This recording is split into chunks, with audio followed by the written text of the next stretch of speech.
आज कुछ ज़्यादा ही देर हो गई। वैसे तो वो महिला हर रोज़ 8:30 बजे तक आ जाती है। आज 9:30 बजने को आए फिर भी नहीं आई। बिना उसके आए दुकान बंद भी तो नहीं कर सकता। उसे वचन जो दिया है, क्या नाम था उसका, इतने दिनों में उसका नाम भी नहीं पूछा मैंने। ये सब बातें रमेश के दिमाग में चल रही थी। कुछ दिन पहले ही तो उसने ये डेयरी शुरू की थी। उसकी ये शॉप ज़्यादा बड़ी नहीं थी जिसमें वो दूध और बाकी मिल्क प्रोडक्ट्स रखता था। उद्घाटन के दिन ही पहली ग्राहक बन एक महिला उसके शॉप पर आई थी। उसकी गोद में एक छोटा सा लेकिन बहुत ही प्यारा बच्चा था। उसने एक दूध की बोतल ली और रमेश से बोली, भैया अभी मेरे पास सिर्फ 10 रुपए हैं, बाकी के आपको कल दूँ तो चलेगा। रमेश ने एक बार उसकी तरफ देखा। गरीब थी बेचारी, गले में मंगलसूत्र नहीं, माथे पर सिंदूर नहीं, शायद पति मर गया होगा बेचारी का।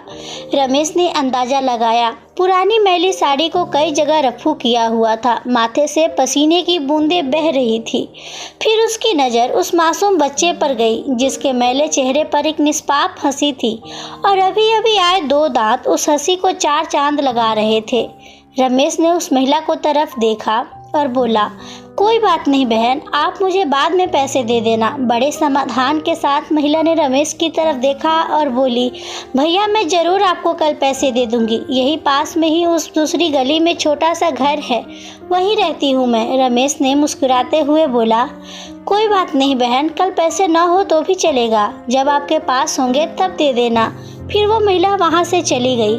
अगले दिन वो महिला पैसे लेकर डेयरी पर आई और पैसे रमेश को देने लगी। रमेश ने पैसे लेने से मना किया और बोला, नहीं बहन, मैं ये पैसे नहीं ले सकता क्योंकि कल आपने मेरी बोहनी की थी और कल मुझे 2000 का फ़ायदा हुआ। आप मेरे लिए बहुत लकी साबित हुई हैं, इसलिए यह पैसे मैं नहीं ले सकता। रमेश की कही इस बात से उस महिला को बहुत ज़्यादा खुशी हुई क्योंकि इतने सालों बाद किसी ने पहली बार उसको लकी कहा था, वरना पति के मौत के बाद तो उसके ससुराल वालों ने उसे पनौती कहकर घर से ही निकाल दिया था। भैया रात को कितने बजे तक आपकी यह शॉप खुली रहती है? महिला ने रमेश से पूछा। 8 बजे बंद कर देता हूँ बहन, रमेश ने कहा। रमेश का जवाब सुनकर महिला का चेहरा उदास हो गया। रमेश को यह समझते देर नहीं लगी। उसने पूछा, कोई समस्या है बहन? अपने बच्चे और अपना पेट पालने के लिए मैं 2 घर में झाड़ू बर्तन का काम करती हूँ। यह सब काम करके रात को 8:30 बजे घर लौट पाती हूँ। तब तक यहाँ आसपास के सभी दुकान बंद हो जाते हैं और लाचारी से मुझे अपने बच्चे को भूखे पेट ही बहला फुसलाकर सुलाना पड़ता है। वो बोल नहीं सकता ना, उसी का फ़ायदा उठाती हूँ। कहते हुए उस महिला का गला भर आया। महिला की बातें सुन रमेश को बहुत बुरा लगा। फिर वो बोला, आप चिंता मत कीजिए बहन, बिना आपको दूध की बोतल दिए यह शॉप बंद नहीं होगी, लेकिन मेरी एक शर्त है। अपने आंसू पोंछते हुए महिला ने रमेश की ओर देखा और पूछा, क्या शर्त है? रमेश बोला, आप मुझे दूध के पैसे नहीं देगी। यह सुन उस महिला की आंखें फिर छलक गई, लेकिन इस बार आंसू दुख के नहीं खुशी के थे। उसे ऐसा लग रहा था जैसे इंसान के रूप में भगवान उसकी मदद करने आ गए हो। उस दिन से हर दिन 8:30 बजे वो डेयरी पर आकर दूध की बोतल लेकर जाती। धीरे धीरे 5 महीने बीत गए और धीरे धीरे महिला बीमार होने लगी। ज़्यादा काम और चिंता की वजह से उसका शरीर दिन ब दिन सूखता जा रहा था। ऐसे ही एक दिन रमेश अपने दुकान का सारा काम खत्म कर उस महिला के आने का इंतजार कर रहा था। 9:30 बजे वो महिला आई। आज उसका चेहरा कुछ ज़्यादा ही बेजान नजर आ रहा था। बीमारी के कारण आंखों के नीचे काले घेरे और ज़्यादा बढ़े हुए नजर आ रहे थे। रमेश ने तुरंत फ्रिज खोलकर दूध की बोतल निकाल उसे दे दी। फ्रिज बंद करने के लिए रमेश मुड़ते हुए बोला कि बहन आज कुछ ज़्यादा ही देर कर दी। वो घूमा, तब तक वो महिला दूध की बोतल लेकर जा चुकी थी। उसने सोचा आज ज़्यादा देर हो गई, इसलिए वो जल्दी चली गई होगी। बेचारी का बच्चा रोता होगा भूख से।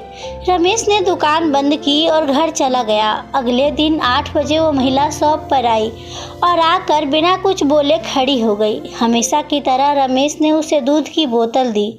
कोई चीज़ नीचे गिरी तो उसे उसे उठाने के लिए रमेश नीचे झुका। वो चीज़ उठाई और सामने देखा तो वो महिला वहाँ नहीं थी। रमेश को आज पता नहीं क्यों उस महिला में काफ़ी बदलाव नजर आया था। उसे वो बड़ी कमज़ोर सी नजर आई। अगले दिन फिर 8 बजे वो महिला उसके शॉप पर आई। आज रमेश ने उसका चेहरा बड़े गौर से देखा। उसका चेहरा सफ़ेद पड़ चुका था, मानो उसके चेहरे का तेज कब का जा चुका हो। उसने सोचा, बेचारी गरीब महिला करे भी तो क्या, ना किसी का सहारा, ना अच्छी आमदनी, जरूर पैसों की कमी की वजह से बीमार होते हुए भी दवाई नहीं कराई होगी। रमेश जल्दी से अपनी शॉप बंद कर अपने घर गया। घर जाकर अपनी ये सारी बात अपनी पत्नी को बताई।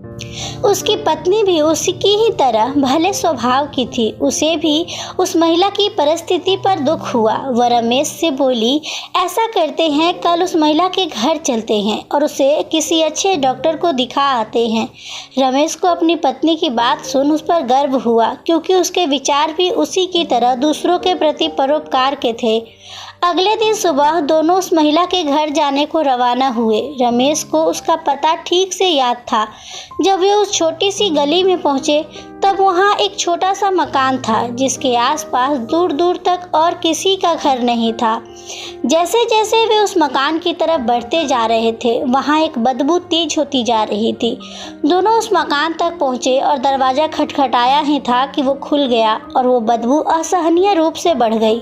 फिर भी दोनों अपने नाक पर कपड़ा रख उस अंधेरे मकान में घुसे, जहां बच्चे की खेलने की आवाज़ आ रही थी। रमेश ने किसी तरह स्विच ढूंढकर मकान की लाइट जलाई और सामने जो दृश्य दोनों ने देखा, वह देखकर दोनों की आंखें फटी की फटी रह गई। उस कमरे में उस मासूम बच्चे की मां मरी हुई पड़ी थी। उसे देखकर लग रहा था कि वो 3-4 दिन पहले ही अपना देह त्याग चुकी है, क्योंकि धीरे धीरे उसका शरीर सड़ने लगा था। निर्जीव पड़े उस शरीर की आंखें देखकर लग रहा था जैसे रो रो कर सूख चुकी हो। निर्जीव होते हुए भी उस महिला की दोनों आंखें अपने बेटे को ही देख रही थी। उसका बच्चा भी अपनी माँ की आंखों में देखकर खेल रहा था, जैसे उसे लग रहा हो कि माँ उसके साथ खेल रही है और उसका पूरा ध्यान उसी पर है। वहीं पास में ही दूध की 3-4 खाली बोतलें पड़ी हुई थी। यह दृश्य देखकर रमेश और उसकी बीवी दोनों अचंभित रह गए। दोनों के रोंगटे खड़े हो गए। रमेश को अभी भी विश्वास नहीं हो रहा था कि एक मरी हुई माँ अपने बच्चों के लिए उसके पास से दूध लेकर जाती थी। रमेश ने और उसकी बीवी ने उस महिला का विधिवत अंतिम संस्कार किया और उस बच्चे को रमेश ने अपनी बीवी के हाथों में रखा।